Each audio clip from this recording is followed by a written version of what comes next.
വിശുദ്ധ പൗലോസ് ശ്ലീഹ കൊളോസ്സർക്ക് എഴുതിയ ലേഖനം അധ്യായം 1. അഭിവാദനം.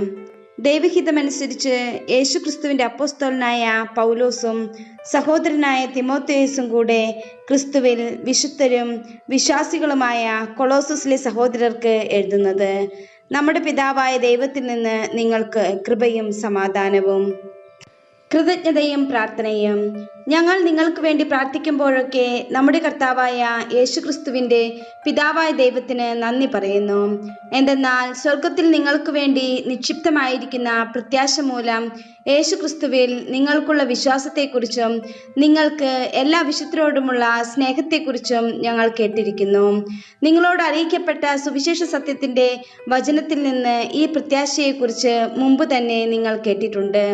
നിങ്ങൾ സുവിശേഷം ശ്രവിക്കുകയും സത്യത്തിൽ ദൈവത്തിൻ്റെ കൃപ പൂർണ്ണമായി മനസ്സിലാക്കുകയും ചെയ്ത നാൾ മുതൽ ലോകത്തിൽ എല്ലായിടത്തും എന്ന പോലെ നിങ്ങളുടെ ഇടയിലും അത് വളരുകയും ഫലം പുറപ്പെടുവിക്കുകയും ചെയ്തുകൊണ്ടിരിക്കുന്നു. ഞങ്ങളുടെ പ്രിയപ്പെട്ട സഹശുശ്രൂഷകൻ എപ്പഫ്രാസിൽ നിന്നാണല്ലോ നിങ്ങൾ ഇത് ഗ്രഹിച്ചത്. നിങ്ങൾക്ക് വേണ്ടിയുള്ള ക്രിസ്തുവിൻ്റെ വിശ്വസ്തനായ ശുശ്രൂഷകനാണ് അവൻ. ആത്മാവിലുള്ള നിങ്ങളുടെ സ്നേഹത്തെക്കുറിച്ച് അവൻ ഞങ്ങളോട് പറഞ്ഞിട്ടുണ്ട്.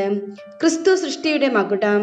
തന്മൂലം അതേക്കുറിച്ച് കേട്ട നാൾ മുതൽ നിങ്ങൾക്ക് വേണ്ടി പ്രാർത്ഥിക്കുന്നതിൽ നിന്ന് ഞങ്ങൾ വിരമിച്ചിട്ടില്ല. നിങ്ങൾ പൂർണ്ണമായ ജ്ഞാനവും ആത്മീയ അറിവും വഴി ദൈവഹിതത്തെക്കുറിച്ചുള്ള ഉൾക്കാഴ്ച കൊണ്ട് നിറയാൻ വേണ്ടിയാണ് ഞങ്ങൾ പ്രാർത്ഥിക്കുന്നത്. കർത്താവിന് യോജിച്ചതും അവിടത്തേക്ക് തികച്ചും പ്രീതിജനകവുമായ ജീവിതം നയിക്കാൻ നിങ്ങൾക്കിടയാകട്ടെ. അതുവഴി നിങ്ങളുടെ എല്ലാ നല്ല പ്രവൃത്തികളും ഫലദായകമാവുകയും ദൈവത്തെക്കുറിച്ചുള്ള ജ്ഞാനത്താൽ നിങ്ങൾ അഭിവൃദ്ധിപ്പെടുകയും ചെയ്യും. സന്തോഷത്തോടെ എല്ലാം സഹിക്കുന്നതിനും ക്ഷമിക്കുന്നതിനും അവിടുത്തെ മഹത്വത്തിൻ്റെ പ്രാഭവത്തിനനുസൃതമായി സർവശക്തിയിലും നിങ്ങൾ ബലം പ്രാപിക്കട്ടെ.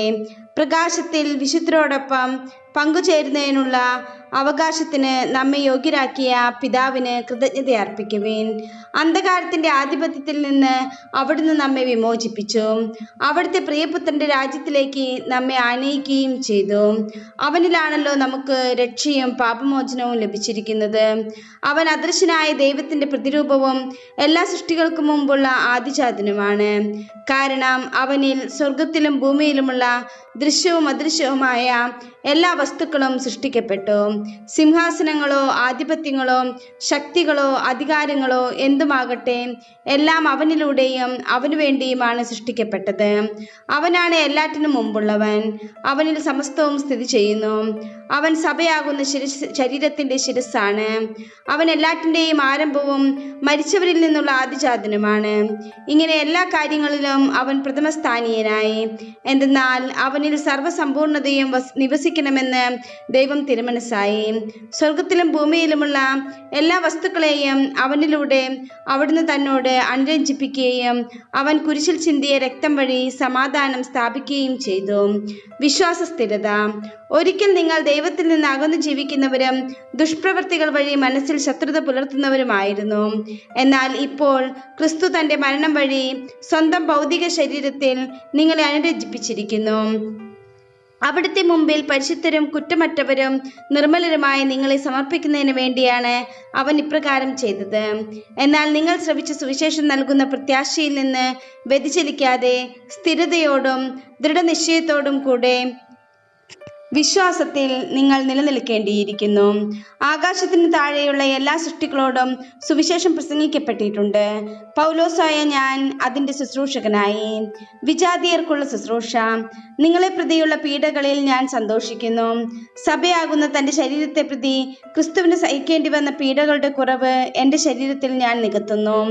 നിങ്ങൾക്ക് വേണ്ടി ദൈവം എന്നെ ഭരമേൽപ്പിച്ച ദൗത്യം വഴി ഞാൻ സഭയിലെ ശുശ്രൂഷകനായി. ദൈവവചനം പൂർണ്ണമായി വെളിപ്പെടുത്തുക എന്നതായിരുന്നു ആ ദൗത്യം. യുഗങ്ങളുടെയും തലമുറകളുടെയും ആരംഭം മുതൽ മറച്ചുവെക്കപ്പെട്ടിരുന്ന ഈ രഹസ്യം ഇപ്പോൾ അവിടുന്ന് തൻ്റെ വിശുദ്ധർക്ക് വെളിപ്പെടുത്തിയിരിക്കുന്നു.